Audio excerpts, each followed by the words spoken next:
스마트머니의 선택입니다. 오늘 김종효 애널리스트님과 함께 말씀 나누겠습니다. 안녕하세요. 네, 안녕하십니까? 네, 먼저 첫 번째 이슈는 우크라이나 이슈입니다. 우리나라 언론에서는 이제 우크라이나 이슈 잘 나오지 않는데요. 일단 사태 추이와 향후 전망 알아봐야 할 것 같습니다. 일단 우크라이나 사태가 굉장히 심각한 문제이긴 하지만 금융시장 자체에는 큰 영향 주지 못하고 있는 것 같은데요. 이 이유는 어디에 있나요? 일단 뭐 여러 가지 예를 들 수 있겠지만 러시아와 그 주변 경제 자체가 세계 경제에서 차지하는 역할이 그렇게 크지 않다라는 점. 그리고 또 한 가지 우리가 중요하게 좀 봐야 될 점은 지금 이것이 시장에 생각했던 대로 뭐 확대 생산되는 경우가 아니라는 점. 뭐 이 두 가지 점 때문인 것 같습니다. 그래서 분명히 무언가 러시아 경제 내에서 우크라이나 경제 내에서는 변화가 나타나고 있고요. 이것이 그 인접 지역이라고 볼 수 있는 동유럽권에는 영향을 미치고 있거든요. 근데 이제 문제는 이게 과연 장기화될 것인가? 또 확대될 것인가 이 두 가지에 달려 있고요. 아직까지 시장에서는 그렇게 크게 우려하지 않고 있기 때문에 뭐 금융시장에 미치는 영향은 제한적이라고 봐야 될 것 같고, 오히려 시장은 단기적으로 더 주목하고 있는 건 6월 초에 있을 ECB의 대책에서 과연 얼마만큼의 돈을 풀 것인지, 그다음에 향후 중국이 정체되고 있는 이 경제 상황 속에서 과연 돈을 풀지 않고 끝까지 버틸 수 있을 것인지, 이런 유동성 이슈에 좀 더 관심을 많이 갖고 있거든요. 그러다 보니까 최근에 주식시장은 약간은 뭐 정체되고 있는 상황입니다만, 뭐 채권시장 랠리가 나타난다든지 환율의 큰 변화가 나타난다든지, 금융시장 자체는 오히려 다른 이슈에 반응을 하고 있습니다. 지정학적 이슈에 대한 전체적인 반응은 좀 떨어지는 그런 상황인데요. 먼저 준비된 그림을 보시면 분명히 러시아에서 돈은 빠져나가고 있습니다. 준비된 그림에서 표시되고 있는 것은 이 굵은 실선 표시가 민간 자본의 유출이고요. 지금 매달 많게는 50억 불에서 한 30억 불 정도의 돈이 빠져나가고 있는 상황이고, 그러다 보니까 당연히 러시아의 외환 보유액은 빠른 속도로 줄고 있는 상황입니다. 이게 5천억 불이 넘었던 외환 보유 금액이 지금 5천억 불 아래로 내려가고 있거든요. 그래서 지금 민간 자금들이 러시아 외부로 유출되는 그런 변동성을 나타내고 있는 상황이고요. 그러다 보니까 러시아 루블화의 가치도 변동성이 조금 발생하고 있는 상황입니다.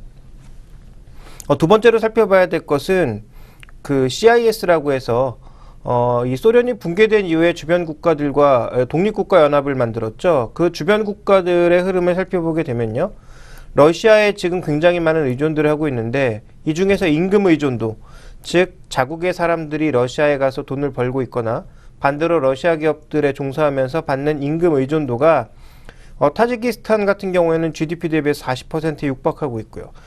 키르기스탄이라든지 뭐 몰도바, 아르메니아, 우즈베키스탄 주변 국가들은 어떻게든 다 연관이 있다라는 거죠. 그래서 우크라이나 같은 이 유럽 쪽에 비교적 가까운 쪽, 중앙아시아에서 유럽에 가까운 쪽들은 상대적으로 적지만, 또 자원이 많은 카자흐스탄 같은 경우도 상대적으로 적지만, 그런 부분이 부족한 중앙아시아 쪽의 대부분의 국가들은 굉장히 많은 부분들을 아직도 러시아에 의존하고 있는 상황이다라고 봐야 되기 때문에, 현재 러시아의 경제가 흔들릴 경우에 이 주변 국가들에 미치는 영향은 충분히 존재하고 있다, 이렇게 봐야 될 것 같고요.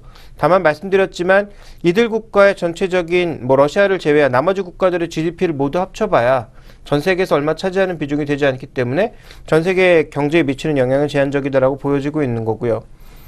또 하나 우리가 좀 살펴봐야 될 것은 전체적으로 이들 국가 내에서의 그 일종의 역학관계라고 보여지는데, 지금 러시아와 주변 국가들은 일종의 러시아의 위성국가로서의 역할을 하고 있는 상황이지만, 이쪽 유럽 쪽과는 실제적으로 원자재 공급국, 원자재 수요국으로 나눠지고 있는 상황이거든요.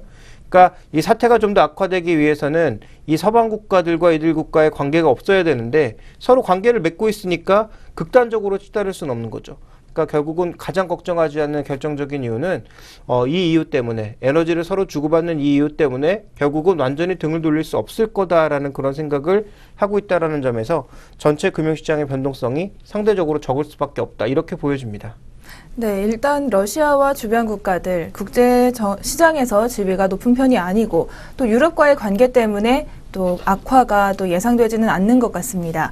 그럼에도 불구하고 자산 시장에는 영향을 주고 있다고 합니다. 금융시장과 자산 시장이 이렇게 다른 이유는 어디에 있습니까? 일단 금융시장은 유동성이라고 하는 변수가 지금 작용을 하고 있지만, 자산 시장 자체는 수급이 좀 더 중요한 역할을 하고 있거든요. 그래서 이런 자산 시장으로 만약에 유동성이 유입되면서 저가 매수가 충분하다면 뭐 이런 이슈를 버틸 수 있을 것 같은데요.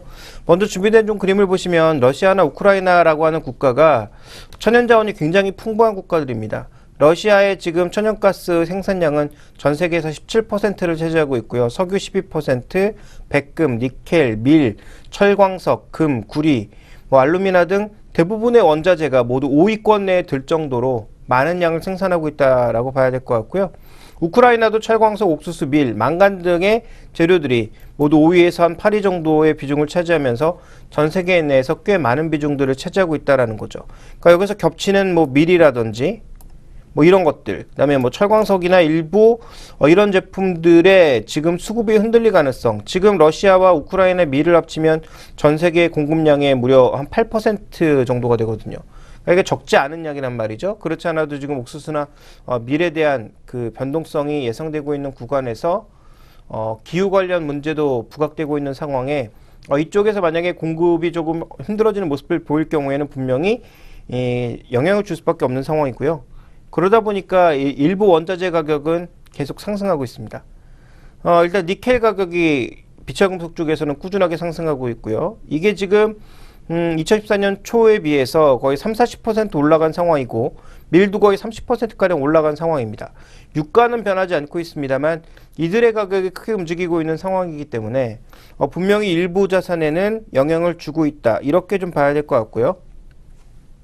자, 아직까지 천연가스의 가격은 제한적으로 움직이고 있습니다만 실제로 보시면 바로 러시아 옆에 있는 국가들 그리고 북유럽 국가들 같은 경우에는 굉장히 지금 러시아에게 천연가스 의존하고 있습니다. 100%에서 거의 60%가량을 차지하고 있거든요. 근데 보시면 터키 정도를 제외했을 경우에 대부분의 국가들이 모두 동유럽 국가입니다. 그러니까 동유럽 국가들은 에너지의 상당 부분을 모두 지금 러시아에 의존하고 있다라고 봐야 될 것 같죠. 근데 지금 이제 날씨가 따뜻해지고 있으니까 천연가스의 사용도가 뭐 난방용으로는 상대적으로 줄어들 수 있겠지만 향후 이제 발전용이라든지 이런 수요, 그다음에 가을로 넘어 들어가면서 난방용 수요가 발생했을 때 과연 어떤 식의 대응이 있을지, 그러니까 이게 장기화되면 안 된다라는 얘기고요.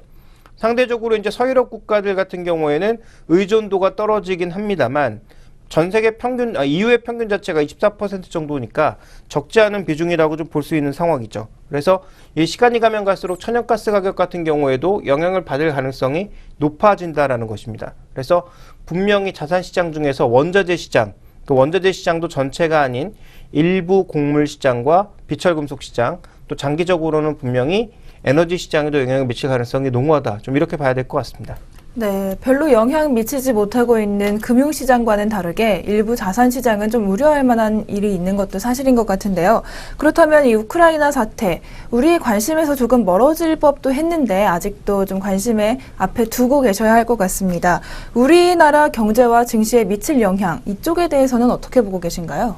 단기적으로는 영향이 없다라고 봐야 되겠죠. 오히려 단기적으로는 밀 가격이나 니켈 가격의 상승에 연동돼서 움직일 만한 중소형주들이 시장에서 각광을 받을 거다. 그 대표적으로 이제 비료주, 뭐 남해화학이라든지 뭐 효성 OMB라든지 이런 그 비료주 같은 종목군들이 밀 가격 올라가게 되면 같이 올라갈 수밖에 없거든요. 최근에 옥수수, 밀 동반해서 움직이고 있고 대두박 같은 경우가 지금 평활한 상황이기 때문에 이런 원자재 가격 움직임 전반적으로 보면 곡물 가격의 상승이 좀 나타나고 있고 이런 곡물 가격의 상승의 초동기에는 비료 가격이 같이 올라갈 가능성이 높아지고 있는 거죠. 그러니까 지금은 남반구가 수확의 시기가 점점 돌아오면서 북반구에서는 파종을 넘어서 이제 재배의 시기가 다가오고 있는 상황이기 때문에 자연스럽게 비료를 쓸 수밖에 없는데 이 제품 가격 자체가 올라가게 되면 그에 들어가는 여러 가지 부산물들, 뭐 비료라든지 이런 것들의 가격이 올라갈 수 있다라는 점에서 뭐 비료주들이 일부 각광을 받을 수 있고요. 또 지금 니켈 가격이 급등하면서 니켈 합금 관련 종목군들의 반등이 우리 시장 내에서 또 간헐적으로 발견이 되고 있습니다.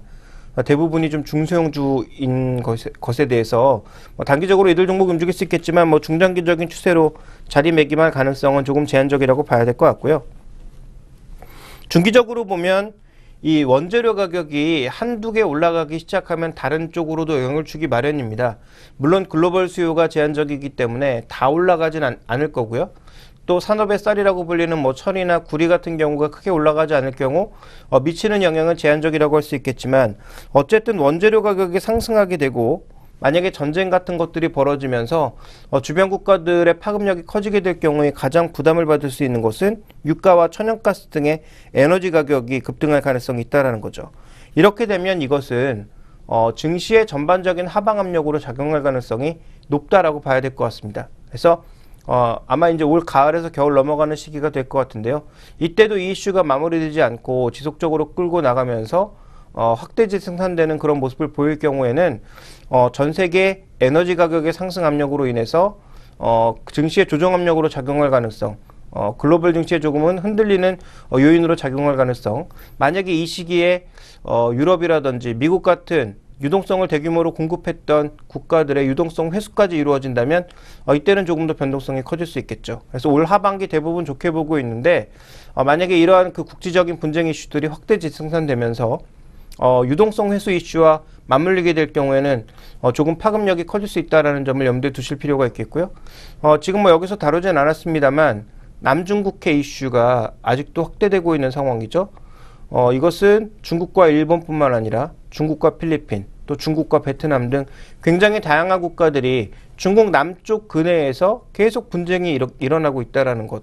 뭐 이런 부분들도 주목을 해본다면 결국은 이 이슈도 좀 주목해 볼 만하다라고 보고 있습니다. 그래서 다시 한번 언급드리지만 지금 당장 영향을 주지 않는다고 해서 뒤로 밀어버리면 나중에 대비할 수 없다. 그래서 분명히 시장 이면에서 나타나고 있는 이런 상황들에 대해서는 앞으로도 계속 체크가 필요하다라고 보고 있고요. 이게 만약에 정말 길어진다. 그러니까 올해도 안 끝나고 내년까지 이어지면서 정말 길어지는 그런 장기적인 국면으로 가게 된다면 우리가 가장 주목해 봐야 될 것은 에너지 주권과 관련된 문제가 부각될 가능성이 굉장히 높습니다. 지금도 이제 분쟁이 나타나고 있는 여러 가지 이유 중에 하나가 경제적인 이유. 그 경제적인 이유 내에서는 미국의 가장 중요한 비용 감소 요인이었던 에너지 가격 하락이 놓여 있거든요. 그러니까 어느 국가든지 현재 에너지를 비싸게 쓰고 싶지 않고 에너지를 싸게 쓸 수 있어야 여러 가지 산업에서 효율을 끌어올릴 수 있기 때문에 이와 관련된 주권에 대한 인식이 변할 가능성이 굉장히 높아지고 있는데요. 그런 과정으로 간다면 에너지 개발이라든지 그다음에 에너지의 주권 확보라든지 에너지의 효율성 제고라든지 이런 것들에 대한 투자가 늘어날 가능성이 있거든요. 그래서 정말 만약에 이 사태가 길어지게 된다면 그때는 뭐 한국전력이나 OCI 하나케미칼 같은 뭐 태양광 쪽이라든지 아니면 LS산전처럼 에너지 효율화에 관련되어 있는 이런 기업들에 대한 투자가 늘어날 가능성이 있다라는 거죠. 기본적으로 지금 말씀드렸던 이 네 종목에 대해서는 저는 장기적으로 기본적으로 좋게 보고 있는데 만약에 우크라이나나 지역 분쟁, 국지적인 지역 분쟁이 앞으로 계속 길어지면서 에너지와 관련된 문제를 더욱더 심화시키면 심화시킬수록 에너지 자원이 없는 국가들에게는 더욱더 절실한 문제로 다가오게 된다라는 거죠. 그러면 있는 전기를 더 아껴 쓸 수 있는 방법, 그리고 있는 전기를 더 효율적으로 쓸 수 있는 방법, 해외의 자원을 들이지 않고도 전기를 사용할 수 있는 방법들에 대해서 점점 더 이제 시장의 요구가 높아질 것이기 때문에 그와 관련된 종목군들에 대해서에 대한 관심은 좀 이어나가야 되지 않을까 이렇게 판단하고 있습니다. 네, 말씀해주신 것처럼 우크라이나 이슈 계속해서 이어질 경우 원자재 가격 상승에 대한 우려가 있고요. 또 에너지 산업 관련해서 변화가 있을 것으로 보입니다. 우크라이나 사태와 마찬가지로 남중국해 이슈도 또 빼놓지 마시고 계속 관심에서 두고 계시길 바라겠습니다. 저희 우크라이나 사태의 이슈 지금까지 살펴봤고요. 잠시 후에 아마존 국내 진출에 따른 영향 다음 이슈로 살펴보겠습니다.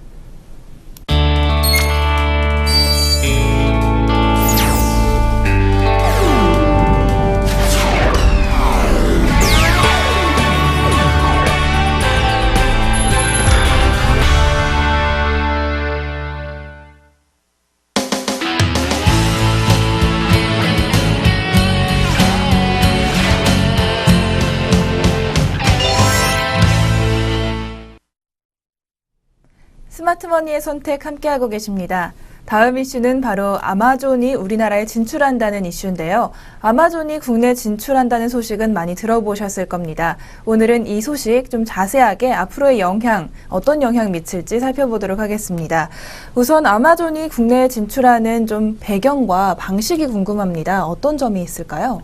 가장 중요한 건 이제 테스트베드의 성격도 있겠죠. 우리나라처럼 그 조그만 국가, 조그만 영토 내에서 인터넷망이 무선이든 유선이든 잘 확보되어 있는 국가가 없거든요. 그렇다면 글로벌 IT 기업에서 제가 보기에는 어떠한 신규 서비스라든지 이런 것들을 실험해 보고자 한다. 그러면 뭐 미국처럼 상대적으로 그 영토가 큰 국가에서 실험하는 것도 뭐 나쁘지 않겠지만 어떻게 보면 한국 같은 국가에서 실험하는 게 가장 좋을 수도 있거든요. 그렇다면 향후 미국이나 유럽의 선진국들이 꿈꾸고 있는 또 하나의 세상, 즉 네 번째 산업혁명 자체는 결국은 스마트 혁명을 통한 추가적인 혁신을 꾀하고 있습니다. 그래서 이 추가적인 혁신은 아무래도 자신들이 강점을 갖고 있는 서비스가 될 가능성이 높은데 그와 관련된 테스트 베드로서의 뭐 진출 가능성을 생각해 볼 수가 있겠고요.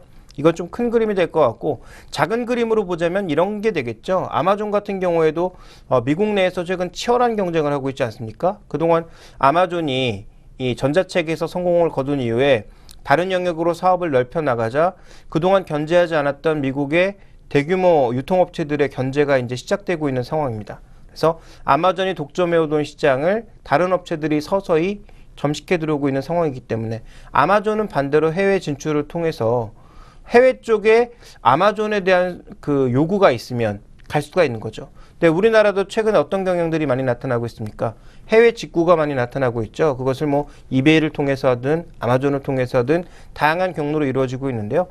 준비된 그림을 보시면 아직까지 뭐 금액으로 보면 좀 별로 안 된다라고 보여집니다만 어쨌든 이 구매 금액으로 봤을 때도 그렇고요. 구매 건수로 봤을 때도 폭발적인 성장을 보여주고 있고 실제로 왜 이렇게 해외 직구를 하고 있느냐.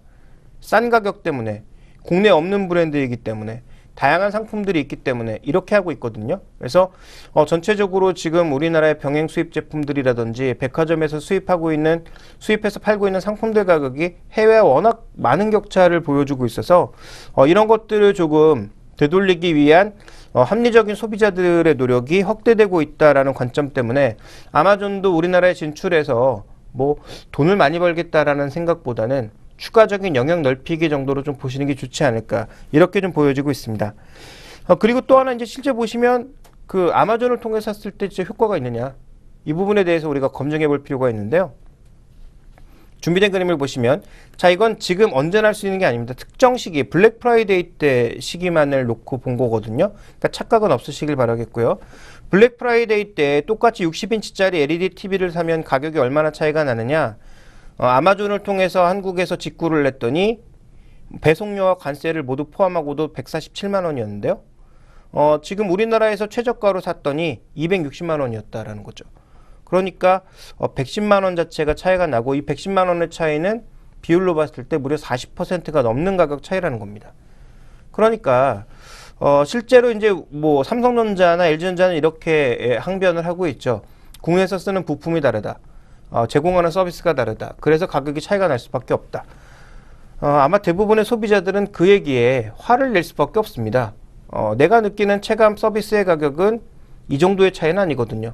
뭐 한 10만 원, 20만 원 정도 더 받는 그 가격으로 표현할 수는 없으니까 한 20% 정도 더 받는다고 하면 혹시나 그래도 고개를 끄덕일 수 있을지 모르겠습니다만 이렇게 40% 이상의 차이가 나타난다라고 하는 것은 조금 불합리하다라고 생각할 수밖에 없는 거죠. 그래서 실제로 앞으로도 해외 구매, 특히 블랙 프라이데이와 같은 소비 시즌에 미국 주요 소비 시즌에 이런 해외 직구가 확대될 가능성은 높다라고 볼 수가 있겠고요.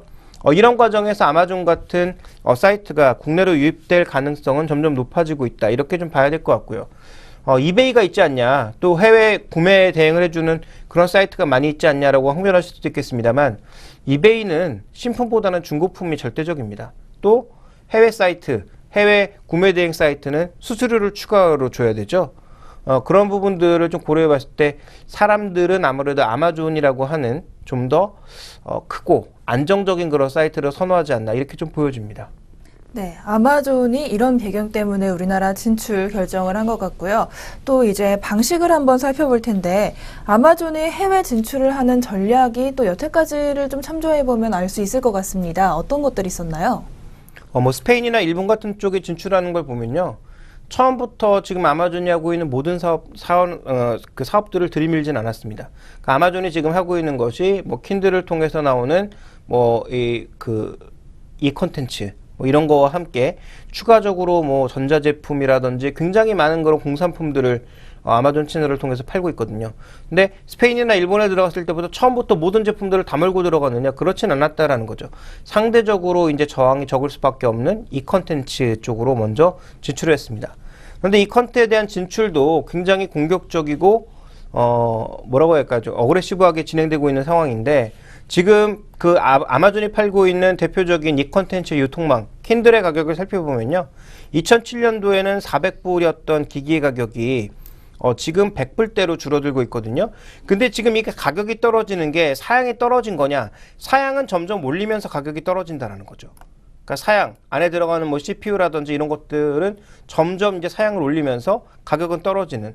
그러면 이거 팔면 팔수록 손해가 늘어나는 그런 구조임에도 불구하고 아마존은 미국에서 처음에 런칭할 때도 마찬가지였습니다. 4년간 계속 적자를 냈거든요. 그럼에도 불구하고 아마존의 CEO는 전혀 구람 없이 내 방향이 맞다라고 밀어붙였고요. 그런 방향 속에서 이제 어느 정도 수익이 나는 방향으로 돌아서기 시작했고 해외 진출 때도 마찬가지였습니다. 스페인이나 일본 진출할 때도 굉장히 공격적인 프로모션을 쓰면서 지금 당장 이익을 내는 것이 중요한 것이 아니라 얼마나 우리한테 로열티가 높은, 즉 충성도가 높은 고객을 확보하느냐, 또 핵심 인력들을 그러니까 판매 인력들이라고 봐야 되겠죠. 회사를 운영할 수 있는 그런 핵심 인력들을 확보를 해서 얼마나 좋은 판매 채널을 만들어내느냐, 이런 쪽에 더 집중하고 있거든요. 그렇다면 아마존이 우리나라에 들어온다면 아무래도 기존의 아마존의 강점이라고 볼 수 있는 킨들이나 또 올 여름에 나올 아마존의 스마트폰을 활용한 이 컨텐츠부터 빠르게 진출할 가능성이 높고요. 그 다음부터는 지금 아마존이 팔고 있는 여러 군데 제품들, 뭐 유럽 제품이라든지 미국 제품이라든지 이런 것들을 하나하나 채널별로 가지고 들어올 가능성이 높다라는 거죠. 지금 당장 가지고 들어오면 뭐 우리나라 법이라든지 여러 가지 해결해야 될 문제들이 굉장히 많이 발생하거든요. 그래서 초기의 진출은 조금 미약할 것으로 보이나 여러 가지 법적인 문제나 이런 것들이 체결이 되게 되면 아마도 좀 빠르게 속도를 진행시킬 가능성이 있다라고 봐야 될 것 같고요. 특히 스페인이나 일본에 진출할 때는 초기에 각종 혜택, 뭐 쿠폰 혜택이라든지 프로모션 혜택들을 엄청나게 제공을 했다라는 거죠. 그래서 그 한번 핵심 고객이 되면 아마존을 이용할 때마다 더 이제 많은 혜택들을 주게 되는 거죠. 그래서 아마존의 핵심 그 고객들은 빠져나가지 않게 관리를 하는 것이 아마존의 전략이기 때문에 아마도 우리나라에서도 비슷한 양상이 벌어지지 않을까라고 보여지고 있습니다. 네, 이렇게 아마존이 핵심 소비자층을 좀 공략을 해서 좀 충성도가 높은 소비자로 만든다면 우리나라 유통업체들도 좀 영향을 받을 수밖에 없겠고 또 유통업체들 자체가 변화를 할 것 같기도 한데요. 이런 현상들은 어떻게 전망하고 계신가요? 일단 가장 타격을 받을 수 있는 게 인터넷 기반으로 한 업체들이 되겠죠. 대표적으로 이제 오픈마켓 시장과 그 다음에 지금 우리나라에 또 많이 들어와 있는 그 쿠팡과 같은 그런 업체들 가장 영향을 많이 받을 것으로 예상이 되고 있거든요. 그러니까 지금 제품의 질도 조금 나쁜 데다가 실제로 이제 할인 가격을 굉장히 많이 하는 것처럼 선전을 하지만 실제로 인터넷 최저가 찾아보게 되면 별 차이가 없는데 광고만 굉장히 부풀려서 하는 경우가 많거든요. 그래서 위메이크 프라이스라든지 뭐 여러 군데 들어가 보면 굉장히 낮은 가격에 판매하는 것 같지만 실제로 다른 데서 파는 가격, 인터넷 최저 가격과 비교해 보면 별 차이가 없는. 그래서 어떻게 보면 계속 적자가 나고 있는 이런 업체들 같은 경우에는 앞으로 굉장히 어려워질 가능성이 높아 보입니다. 그래서 이들 업체 타격이 좀 있을 것 같고요. 다만 이제 우리나라 이제 시장도 준비된 그림을 보시면 지금 우리나라 오픈마켓 점유율이 G마켓, 11번가, 옥션, 그다음에 뭐 인터파크 이런 쪽에서 지금 운영을 하면서 거의 지금 완전히 시장이 황금 분할 구도로 들어와 있는 상황이거든요. 여기 만약에 아마존이 끼어들어서 시장 점유율을 뺏어간다. 근데 이 시장이 지금 폭발적으로 성장하는 시장이다라고 하면 점유율 좀 뺏기면 어떻습니까? 시장 자체가 커지고 있으니까 자신들이 먹을 수 있는 파이도 더 넓어지면 되는 거거든요. 근데 지금 벌써 우리나라 인터넷 구매 시장도 탄력이 조금씩 줄어들고 있는 상황에서 아마존이 들어와서 이런 업체들을 눌러버리면 조금 부담이 될 수 있는 상황인데 결국은 아마존도 우리나라 업체들을 다 죽여가면서 자신들이 이렇게 사업을 할 가능성은 좀 낮다라는 거죠. 오히려 어떤 뭐 중견 업체를 인수할 가능성이 차라리 있는 것이지 자신들이 들어와서 모든 업체들 다 죽이고 미국처럼 우리가 모든 걸 다 해먹겠다. 이런 아마 흐름은 아닐 것 같고요. 그래서 아마존이 들어와서 시장을 헤집는 그 영향력은 제가 보기엔 좀 제한적이지 않나. 다만 성장성 측면이 되었든 기존의 매출 측면이 되었든 인터넷 기반으로 움직이는 업체들의 타격을 줄 가능성은 상대적으로 높다라고 봐야 될 것 같습니다. 또 하나 지금 나머지 오프라인 쪽에 연관이 되어 있는 업체들의 흐름을 살펴보게 되면요. 오프라인 쪽에서 가장 인터넷 비중이 높은 것은 홈쇼핑 쪽입니다. 그래서 홈쇼핑 쪽의 비중이 인터넷 비중이 한 25% 이상이 되기 때문에 이쪽도 어느 정도 타격을 받을 수밖에 없다라고 봐야 될 것 같고요. 상대적으로 지금 마트들이라든지 편의점이라든지 아니면 그 신세계와 같은 대형 백화점들은 뭐 비중이 10% 이내이기 때문에 아마존이 들어오는 것 자체에 대해서 미치는 영향은 제한적이다. 이렇게 봐야 되겠죠.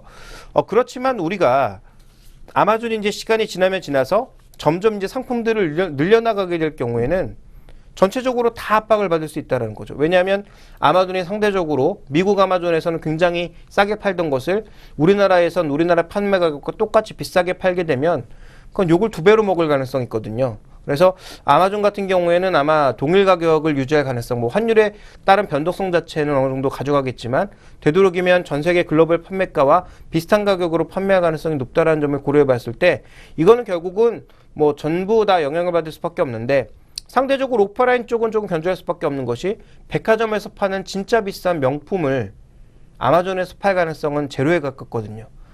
실제로 이제 명품의 가치가 떨어지는 거 아니겠습니까? 아마존 같은 데서 팔게 되면 그 뭐 대량 유통을 시켜야 된다라는 건데 그럴 가능성이 없기 때문에 상대적으로 이제 명품을 중심으로 판매하고 있는 뭐 백화점의 영향은 적다라고 봐야 될 것 같고요. 또 신선식품이 판매량의 상당 부분을 차지하고 있는 마트나 또 아니면 일회성 식품들, 뭐 담배 이런 것들의 판매량이 전부인 편의점들은 상대적으로 영향은 좀 적다라고 봐야 되겠죠. 그래서 그동안 우리가 유통업종에 대한 투자 전략이 성장 가능성을 기반으로 해서 홈쇼핑, 인터파크 이런 종목군들만 봤단 말이에요. 근데 아마존이 진출하게 되면 오히려 조금 단기적으로 바뀔 수 있다. 오히려 오프라인 쪽에 이동을 해놓는 것이 조금 더 나을 수도 있겠다. 이런 관점으로 접근해 볼 수가 있을 것 같고요. 그 다음에 우리가 또 하나 잊지 말아야 될 가장 결정적인 포인트는 그러면 우리나라 업체들은 여기 가만히 앉아서 당해야만 되느냐.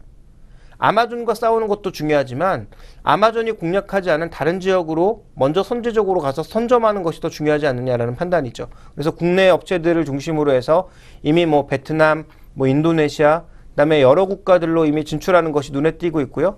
또 중국 쪽으로도 유통산업이 많이 진출하고 있는 그런 상황 아니겠습니까? 그래서 국내 오프라인, 온라인 유통업체들은 온라인 같은 경우는 좀 쉽지 않아 보이지만 오프라인 업체를 중심으로 해서 해외 공략을 성공적으로 해내는 업체들이 향후에 좀 좋을 것이다. 그렇게 본다면 아마존의 진출을 통해서 기존에 우리가 강점을 가져갔던 홈쇼핑이나 인터넷 기반의 쇼핑 관련주보다는 오히려 오프라인 기반의 쇼핑주를 중심으로 해외 경쟁력을 높여가는 종목, 또 성장의 여러 가지 발목을 발전할 수 있는 그런 여러 가지 그 포인트를 찾아나가는 그런 기업들에 대해서 우리가 관심을 가지는 것이 좋다라고 보고 있고요.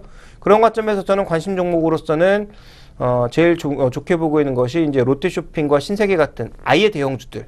그다음에 마트 쪽에서는 이마트가 가장 좀 유명한 종목이 되지 않을까라고 보고 있습니다. 네, 아마존의 국내 진출과 더불어서 국내 유통업종의 전략까지 알아봤습니다. 저희 지금까지 이슈 살펴봤는데요. 잠시 후에 오늘부터 시작하는 동방박사 최병훈 대표의 종목 신호등이 시작됩니다. 종목 신호등 알아본 후에 오늘의 종목으로 또 돌아오겠습니다.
동방박사의 종목 신호등 오늘부터 시작하는 새로운 코너입니다. 동방박사 최병훈 전문가님과 함께 알아볼 텐데요. 먼저 인사 나눠보겠습니다. 안녕하세요. 네, 안녕하십니까. 동방박사 최병훈 전문가입니다. 네, 동방박사 최병훈 전문가님 오늘 모셨는데요. 참 오랜만에 돌아오셨습니다. 시청자분들께 인사 한 말씀 부탁드립니다. 네, 그동안 시장이 3년간 상당히 거래소는 안 좋았었는데요. 이제 어느 정도의 모멘텀도 확보가 됐고 경기 회복도 좀 기대가 되고 있습니다. 그래서 전반적으로 시장이 개선되는 움직임을 보이고 있습니다. 그래서 대형주를 주로 매매하시는 분들은 이제부터 좀 수익이 좀 좋은 구간에 들어가지 않을까. 그래서 여러분들 희망을 갖고 앞으로 한두 달 동안 열심히 시장을 잘 주시해 보시기 바랍니다.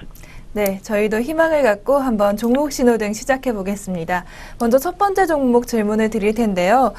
작성자 대박투신님께서 오늘 홈페이지에 올려주신 질문입니다. 대우증권 상담 좀 해주세요라는 제목인데요. 며칠 전에 무료 방송 보시고 대우증권 매수하셨다고 합니다. 그런데 좀 요즘 불안하다고 하시네요. 일단 팔아야 하는지 좀 답변 부탁드립니다. 네, 대우증권 오늘 상당히 강한 종목이죠. 정권주하고. 오늘 시장에서 강한 종목이 지수는 마이너스인데 정권주, 대우증권, 삼성증권, 우리투자증권, 그 다음에 은행주인 기업은행뿐만 아니라 은행주, 금융주가 좀 강세입니다. 그리고 코스닥 시장은 상당히 약세 급락을 하고 있죠. 그런데 시장이 별로 안 좋은데 대우증권 상당히 셉니다. 그 이유는 한번 투자 포인트를 먼저 보고 설명을 드리면, 자, 대우증권은 지금 오늘 급등하고 있지만, 자, 최근 들어 대우증권이 좋은 모습을 그리는 것은 지수가 1930대에서 2000포인트로 급등을 지난주에 급등하면서 전체 거래량이 한 20-30% 정도 증가되었습니다. 그래서 거래량 증가에 대해 가지고 어떤 업황이 개선되지 않을까 그런 기대감이 있는 상태고요. 그 다음에 최근에 실적 발표를 했는데 그 실적을 보니까 특히 대우증권이 순이익 규모는 가장 컸는데요. 수익이 흑자 전환을 했습니다. 특히 왜냐하면 상품 운용, 채권 등에서 운용해서 수익이 좀 대폭 났고, 그래서 상품 운용도 이제 경쟁력을 갖췄다. 그런 기대감이 있습니다. 그리고 1, 3월 달에 흑자가 났는데, 그렇게 흑자 났는데 향후에 보게 되면 올해 FI 기준으로 예상 실적을 기준으로 보면 자산 가치로 봤을 때 PBR 기준이 한 0.7배 정도 나옵니다. 그래서 금융주는 1배 이하는 저평가라고 볼 수도 있는 거죠. 그런데 0.7배 이하면 절대적인 저평가 구간이다. 그래서 바닥권에 진입돼 있다. 이렇게 평가할 수가 있습니다. 그래서 투자 포인트로 보게 되면 이제는 좀 좋아지는 국면이 나와 있고요. 수급도 개선되고 있다. 이렇게 보여드릴 수가 있습니다. 그리고 차트를 한번 보고 말씀을 드리면 대우증권은 지금 지난 이제 15일 날 시가가 높아서 장대 음봉을 줬는데 중심선을 지켰죠. 22평선. 그 상태에서 어저께 중심선을 지키면서 양봉이 떴고 오늘은 또 다시 아침에 조정받다가 급등을 했습니다. 오늘 외국인이 사고 있습니다. 외국인이 사고 있습니다. 그래서 외국인이 사면서 수급이 긍정적이죠. 현재 수급. 그래서 거래량 줄었다 거래량 늘고 있습니다. 그리고 서투캐스는 상승 중이고, 그래서 아직은 가져가도 되는 구간이고요. 자, 그런데 일봉보다 더 중요한 게 있습니다. 그게 바로 주봉상으로 보면 바닥권에서 이제 시작하는 모습이죠. 그래서 이 종목의 매매 전략은 목표가를 좀 더 길게 보면 목표가는 9,500원 정도까지 보면 되지 않을까. 그리고 손절가는 8,500원 반드시 지지돼야 된다. 이렇게 말씀을 드리도록 하겠습니다. 네, 대우증권 좋은 이야기 많이 해주셨는데요. 그렇다면 신호등은 어떤 불 켜주실 건가요? 제 신호등은 저는 초록 신호등을 계속 켜드리겠습니다. 지금은 갖고 있을 때다 팔 때가 아니기 때문에, 그래서 초록 신호등을 켜드리고 매수 영역이지만 기존에 갖고 있었다 그랬기 때문에 홀딩 하시면 될 것 같습니다. 네, 지금 사연 올려주신 시청자분께서도 좀 안심하실 것 같습니다. 다음 종목은 바로 기업은행인데요. 같은 금융주긴 하지만 좀 은행주로 좀 달라졌습니다. 오늘 기업은행 많이 오르는 것을 보고 추격 매수를 하셨다고 하는데요. 13,800원에 매수를 하셨고 비중은 50%라고 하십니다. 목표가 얼마나 보면 될까요? 라고 질문해 주셨는데 어떻게 보고 계십니까? 네, 기업은행은 오늘 은행주가 같이 그 정권주랑 같이 센 강세였는데요. 그래도 최근에 이 기업은행이 오른 이유가 지난 5월 9일 날 경기 회복을 위해서 내수 확대를 위해서 정부 정책상으로 내수 부양책이 나왔습니다. 그래서 이제 내수가 좀 확대되지 않을까. 그리고 설비 투자가 증가되고 있기 때문에 전반적으로 경기 부양이 되게 되면 기업은행은 중소기업이나 기업 대출이 크기 때문에 그에 대한 대출이 확대돼서 이자 개선 마진이 확대된다. 그리고 어느 정도의 실적 개선이 나오지 않겠나 그런 측면이 있고요. 그다음에 올해 2013년 영업이익 증가율이 한 25% 정도 나옵니다. 그리고 순이익 증가율도 20% 전년 동기 대비해서 그래서 2014년도 한 PER을 봤을 때는 8배 정도 시장 퍼랑 비슷하지만 PBR 기준으로 봤을 때는 절대적으로 저평가 구간 0.55배다. 그래서 앞으로 상승 여력은 한 15% 20% 정도 있지 않겠나 이렇게 말씀을 드리겠습니다. 그리고 이 종목의 차트를 보게 되면 기술적으로 보면 상승 중입니다. 단기적으로 상승 중이지만 과연 위치가 어디일까? 그럼 거래가 실리고 나서 상승 중인데요. 주봉을 보면 주봉이죠, 그죠? 그래서 전 고점이 13,800원 정도입니다, 여기에. 그래서 이것을 뚫고 14,000대 안착을 하게 되면 추세가 나온다. 그때 보시면 월봉으로 보면 바닥이죠, 그죠?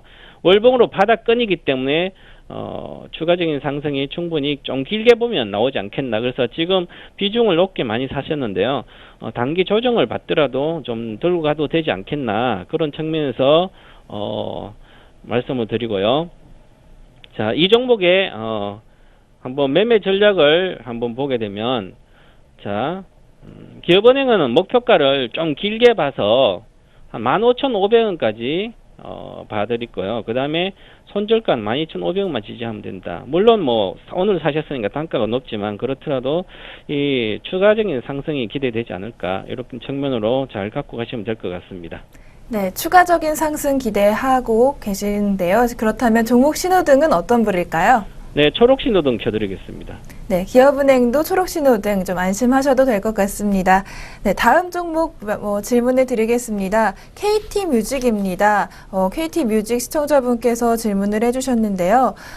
KT뮤직은 4,800원에 비중 50% 매수하셨다고 하는데 동방박사 전문가님께서 단기 목표가가 5,200원이라고 하셔서 이제는 좀 팔아야 하나 고민 중이라고 하십니다.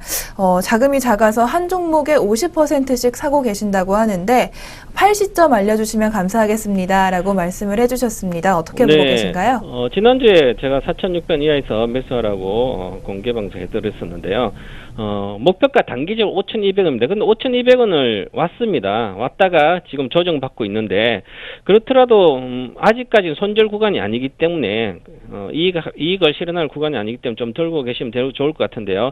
이 KT무지은 간략히 한번 설명하면 KMP 홀딩스란 음원이라든지 음반을 판매하는 회사를 합병했을 거예요. 그 다음에 음악 서비스는 KT 지니 를 통해서 또한 KT 플랫폼 이런 기반으로 해서 신규 서비스를 창출할 수가 있습니다. 그리고 올해부터 시작해서 계속 음원 가격이 10%씩 인상되기 때문에 실적이 턴어라운드 된다. 그래서 적정 주가는 현재 5,000원 정도 되는데 향후의 성장성을 봤을 때는 충분히 더 갈 수 있는 종목이다. 그렇게 보시면 될 것 같습니다. 그래서 차트를 한번 보게 되면 KT무직은 지금 많이 올라왔습니다.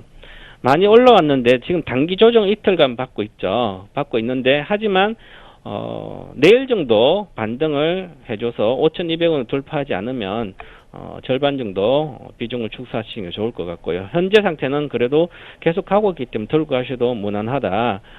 그렇게 보고요. 뭐 중기적으로도 주봉상도 월봉상 봐도 이제 어느 정도 고가 영역에 왔지만 아직까지 충분히 전고점 5,730원을 돌파 시도를 할 것이다. 그리고 현재 우상향 중이기 때문에 잘 가져가면 될 것 같습니다. 그래서 전략을 보시면 매매 전략입니다. 4,900원이 아주 중요한 단가입니다. 이 4,900원. 그래서 4,800원 정도 사셨다니까 4,900원 정도는 반드시 지지해주면 손절가고요. 종가 기준입니다. 종가 기준으로. 그래서 목표가 5,700원까지 가져가시면 좋은 종목이다. 그리고 장기적으로도 잘 보셔도 되는 아주 좋은 종목입니다. 네, 네. 단기 목표가 5,200원이라고 얼마 전에 말씀하셨지만 좀 장기적으로 보자면 더 갈 수 있다 이렇게 말씀을 해주셨습니다. 네. 그렇다면 KT뮤직의 종목 신호등은 어떤 불인가요? 네, 오늘 고민을 많이 했는데 오늘 단기적으로는 뭐 매도를 한번 빨간 신호등을 켜드리고 싶었는데 이 종목은 놓치기 아까운 종목이기 때문에 그래서 초록 신호등을 계속 켜서 좀 들고 가자. 손절가 지지 라인만 4,900원 지키고 해서 초록 신호등을 켜드리도록 하겠습니다. 네, KT뮤직 초록 신호등 다만 좀 길게 보자는 말씀해 주셨습니다. 오늘 이렇게 세 종목 알아봤습니다. 동방박사 최병훈 전문가님과 함께했습니다. 네, 수고 많으셨습니다. 네, 감사합니다. 네, 지금까지 동방박사 최병훈 대표의 종목 신호등 시간이었습니다.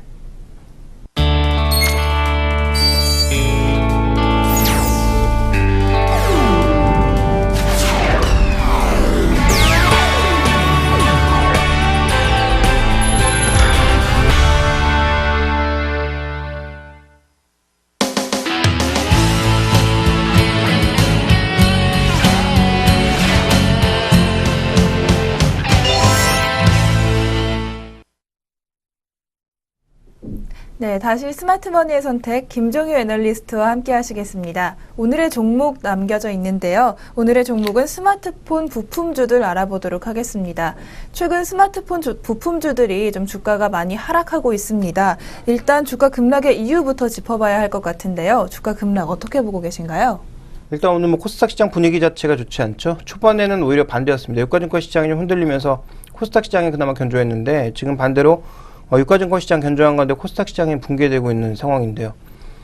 뭐 조건으로서는 여러 가지 있겠죠. 최근에 뭐 신용잔고가 많이 늘었다라는 점, 하락 시에는 매물이 나올 수밖에 없다라는 점을 염두에 두면서 접근해야 될 것 같고요. 거기다 스마트폰 부품사들은 지금이 성수기입니다. 지금 이제 하반기에 신제품들이 쏟아져 나올 거거든요. 그러면 지금이 이제 가장 이익이 좋아져야 되는 그런 시기임에도 불구하고 최근에 경쟁자들이 뭐 부각된다든지 아니면 계속 그 스마트폰 부품 가격이 스마트폰 가격 자체가 떨어짐으로써 부품 가격도 따라서 떨어질 수밖에 없는 그런 상황이 나타나고 있다는 거죠. 그래서 전체적으로 보면 업황 자체에 대한 불안감이 확산이 되면서 지금 뭐 종류를 가리지 않고 다 빠지고 있다. 좀 이렇게 봐야 될 것 같습니다. 네, 성수기임에도 불구하고 수익성이 또 악화되고 스마트폰 가격 자체가 떨어지면서 부품 가격도 떨어지고 또 경쟁도 좀 심화되면서 굉장히 악재가 많이 모여 있는 것 같은데요. 그렇다면 추가 하락의 가능성도 좀 염두에 둬야 할까요? 일단 결론적으로 추가 하락 가능성을 좀 염두에 둬야 되지 않을까라고 보고 있는데요. 준비된 그림을 보시면 지금 뭐 파트론이나 자화전자, 세코닉스처럼 그 카메라 모듈을 만들고 있는 업체들 주가도 최근에 속락하고 있는 상황입니다. 앞으로 이제 카메라 모듈 같은 경우에는 점점 더 많이 쓰인다. 스마트폰뿐만 아니라 뭐 휴대폰에도 쓰이고 태블릿도 쓰이고 그리고 이제 스마트워치에도 들어갈 것이기 때문에 뭐 수요 폭발적으로 증가한다라고 계속 얘기했습니다만 뭐 그 얘기가 잘 먹혀들지 않는 것 같죠? 뭐 스마트폰 부품주들 준비된 그림에서 보시는 것처럼 최근에 이 카메라 모듈주들도 전반적으로 빠른 속도로 하락하고 있고요. 그다음에 일진 디스플레이, 뭐 S맥, 멜파스처럼 터치 디스플레이와 관련되어 있는 종목군들도 전반적으로 속락하고 있는 상황입니다. 실적이 안 좋아서 먼저 빠졌던 멜파스도 좀처럼 이제 브레이크 걸리지 않고 있는 국면이고요. 그 다음에 주요 케이스 업체인 모베이스, 이렌텍, 인탑스 등 전반적인 주가 동향도 인탑스의 주가 변동성이 좀 상대적으로 낮을 뿐 나머지 종목군들 전반적으로 모두 하락하고 있는 상황. 그나마 모베이스가 가장 견조한 모습 보여주고 있는데 트렌드는 전반적으로 좀 하향하고 있다라는 거죠. 거기다가 FPCB 오늘 장 초반부터 급락하는 모습 속에서 코스닥 시장 밀리니까 추가적으로 또 하락세가 나타나고 있는데요. 그러니까 지금은 부품주 중에서 뭐 가림없이 빠지고 있다라는 거죠. 거기다가 뭐 와이솔 같은 RF 관련 부품주들도 빠지고 있는 것을 고려해 보면 스마트폰 부품주에 대한 전반적인 하락 압력은 아직도 진행 중이다라고 봐야 될 것 같고요. 그 결정적인 이유가 저는 좀 이렇게 보고 있는데 그 대만 업체들의 최근에 FPCB 매출이 빠른 속도로 증가하고 있거든요. 그러면서 국내 인터플렉스라든지 이녹스라든지 이런 종목군들의 주가가 급락하고 있습니다. 그러니까 지금 경쟁사라고 볼 수 있는 중국 업체들, 대만 업체들의 영역이 더 확대되고 있는 그런 양상이거든요. 그래서 이들 종목의 흐름을 보면 충분히 좀 빠지지 않았나라는 그런 생각도 해볼 수 있지만 결국 문제는 추가 악재가 어떻게 부각되느냐가 핵심이거든요. 그래서 저는 그 추가 악재의 가장 중요한 핵심을 그동안 우리나라 뭐 스마트폰 높은 가격에 팔면서 비교적 수익성을 좀 확보해 나가는 모습이었는데 우리나라 스마트폰 가격도 빠지고 또 스마트폰 주력이 중가권으로 옮겨가면서 전반적으로 지금 수익성이 낮아지고 있는 현재 트렌드에다가 플러스 알파 경쟁업체들의 강력한 도전 뭐 이런 것들이 지금 부담 요인이 아닌가. 그래서 국내 이제 부담이 나타나기 시작하면서 중국으로 진출한 업체들에 대한 기대감을 불러일으켜 세웠는데요. 중국 쪽에서도 치열한 경쟁이 예상되고 있다는 거죠. 근데 뭐 다 아시겠지만 중국에서 파는 대부분의 스마트폰 가격은 정말 초고가 하이엔드 폰이 아니라면 초고가 하이엔드라고 해봐야 우리나라 그 스마트폰 가격의 절반밖에 안 되는 50만 원이지만 대부분 제품들은 뭐 10만 원, 20만 원대 미만의 제품들이거든요. 그러니까 그런 제품들의 부품 공급해도 실제로 남는 것이 그렇게 많지는 않기 때문에 물론 안 하는 것보단 낫지만 남는 것이 별로 많지 않기 때문에 이들 종목에 대한 펀더멘탈에 대한 위험성은 여전히 제기되고 있다. 그래서 앞으로도 어느 정도의 변동성은 좀 감내를 해야 된다라고 보고 있습니다. 네, 앞으로도 이렇게 좀 불안한 상황 지속된다면 투자 전략을 어떻게 가져가야 할지 참 고민되실 것 같은데요. 투자 전략 어떻게 보시고 계신가요? 저는 뭐 일관적으로 작년부터 이들 종목에 대해서는 뭐 별로 좋지 않은 얘기를 계속 드려왔는데요. 여전히 마찬가지입니다. 주가 많이 내렸지만 뭐 기술적 반등 외에는 나올 것이 없다라고 보고 있기 때문에 뭐 기술적 트레이딩 정도. 뭐 LG노텍은 얘기가 다르죠. 스마트폰 부품주가 아니라 LED 종목으로서 부각되고 있는 것이기 때문에 조금 얘기는 다른 상황이고요. 어쨌든 기본적인 이 코스닥 시장에 놓여있는 스마트폰 부품주에 대해서는 여전히 좀 부정적인 시각이고요. 만약에 반등이 나온다고 하더라도 아무리 빨라봐야 하반기고 저는 하반기에 반등이 나올 종목군들도 삼성전자, LG전자 관련주들보다는 애플 관련주들 쪽에서 반등이 나올 가능성이 조금 높다라고 보고 있기 때문에 하반기에 만약에 반등이 나온다면 뭐 실리콘웍스라든지 미래나노텍이라든지 아니면 뭐 인터플렉스 같은 종목군들 쪽에서 일부 반등이 나올 가능성이 조금 높다. 왜냐하면 그나마 애플이 가장 가격을 잘 지키는 그 업체라는 거죠. 다른 업체들 가격 내려도 애플만이 지금 가격을 안 내리고 있는 상황이라는 점에서 아마 애플의 그 납품 비중이 조금이라도 높은 그런 종목군들이 그나마 수익성을 하반기에는 조금 지켜갈 가능성이 있다라고 보고 있습니다. 네, 스마트폰 부품주 관련해서 투자 전략까지 알아봤습니다. 네, 오늘 수고 많으셨습니다. 네, 지금까지 김종효 애널리스트와 함께 스마트머니의 선택 함께 하셨습니다.